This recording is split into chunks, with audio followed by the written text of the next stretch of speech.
جب اچانک دل اداس ہو جائے تو روح کی مرمت کرنے کا لمحہ ہوتا ہے، اور سننا ہے کہ توبہ کرنے سے روح کی مرمت ہو جاتی ہے۔ جب محبوب کو خوش کرنے کی لت لگ جائے تو روح عشق حقیقی نشے سے چور ہو کر رضا اور عاجزی کے سمندر میں فنا ہو کر ہمیشہ کے لیے بقا پا لیتی ہے۔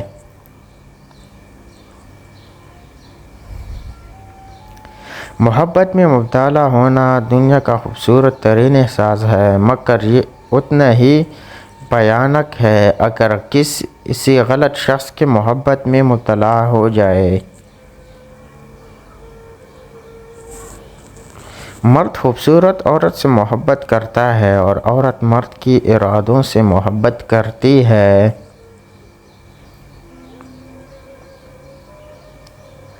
عورت مرد کے جسم تک پہنچنے کے لیے یہ دو کام لازمی کرتی ہے: نمبر 1 ہمدردی دکھانا، نمبر 2 مرد کو یقین دلانا کہ وہ خوبصورت ہے۔